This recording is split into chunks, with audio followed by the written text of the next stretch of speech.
Tere, minu kallid! Mina olen muinasjutuvestja Polina Tšerkassova ja täna räägin teile ühe Eesti muinasloo, mille pani kirja Friedrich Reinhold Kreutzwald. Aga mina räägin selle teile nii, nagu ma jutustan selle minu väiksele tütrele Serafimale.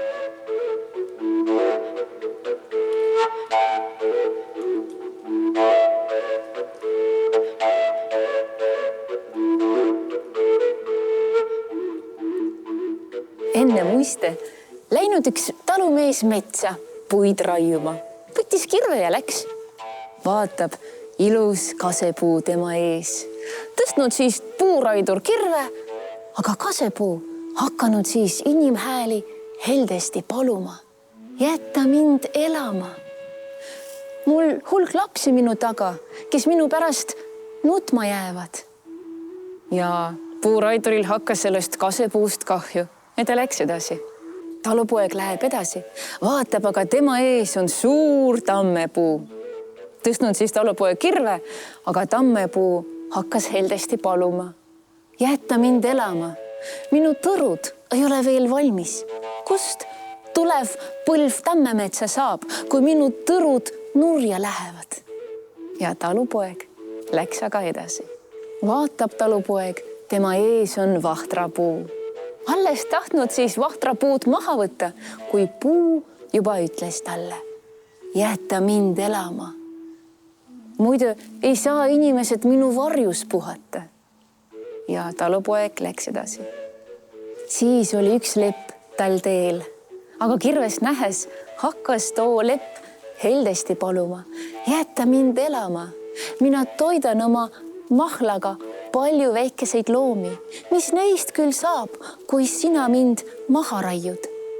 Talupoeg jäi mõttesse ja läks aga edasi. Talupoeg vaatab, üks pihlakas on tema ees, mis juba kaugelt palub, jätta mind elama. Mul on palju mahlakaid marju, mida sügisel ja talvel hakkavad linnud sööma ning jäävad ellu.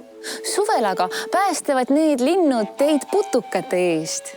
Talupoel hakkas pihlakast kahju ja ta läks edasi.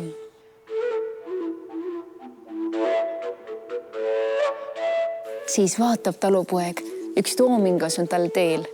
Käib kah, mõtles talupoeg kirves käes, aga puu hakkas seda heldesti paluma. Jätta mind elama. Ma pakun varju ja ulualust väikestele lindudele, kus siis veel hakkab ööbik oma laule laulma. Ja talupoeg läks edasi.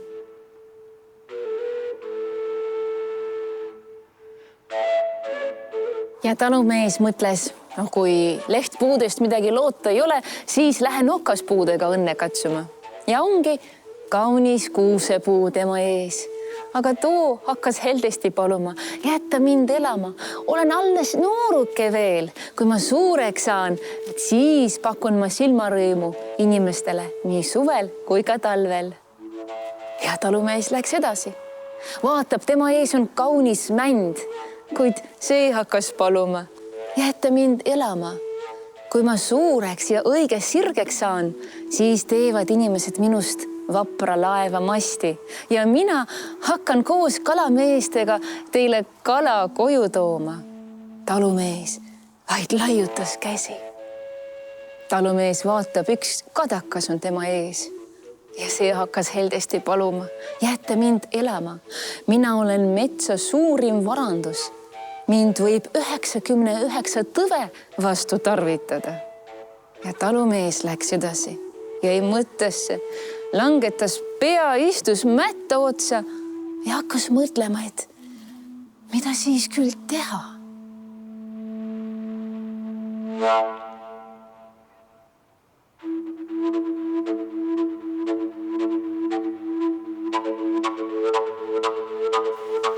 Siis äkki ilmus sealt paksust metsast välja üks pika habemega vanamees. Tema jalgade ümber hüppavad jänesed ja oravad, kulli mängivad. Tema pea kohal tiirlevad mesilased. Vanamees tuli talumehele lähemale ja küsis, et miks ta nii kurb on. Ning talumees seletas talle, et selgub, et igal puul on hing sees, on keel suus, on koht ja roll siin metsas. Et tema süda ei lubanud tal nende palumiste vastu seista.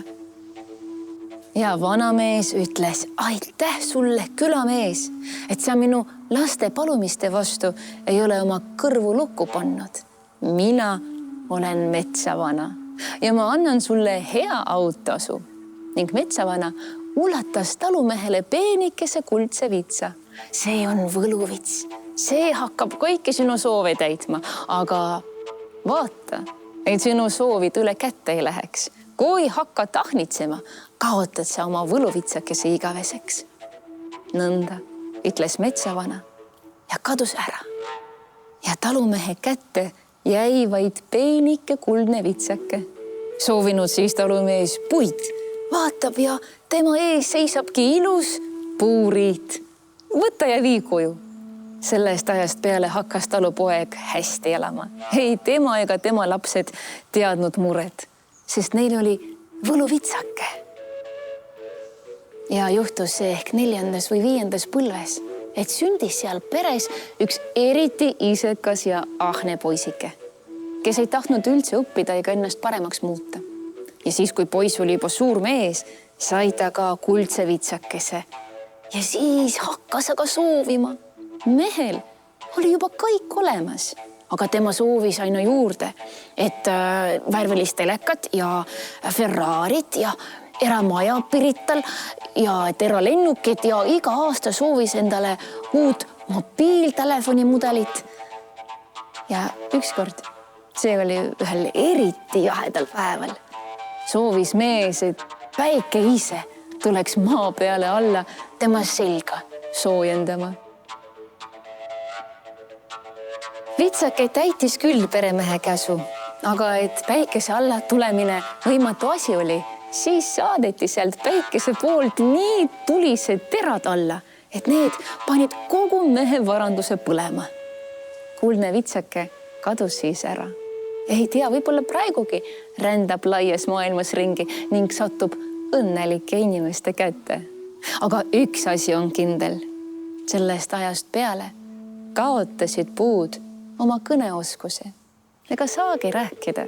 Siis, kui need tulised terad päikese pool tulid, ehmatasid puud nii väga, et nende häälepaelad kleepusid kokku.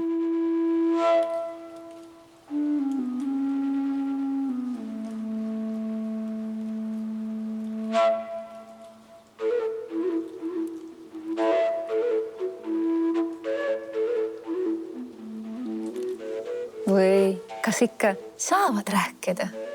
Järgmine kord, kui teie metsa tulete, siis olge seal hästi vaikselt ja kuulake. Ehk kuulete puude kiginas ja lehtede sahinas hoopiski puude hääli.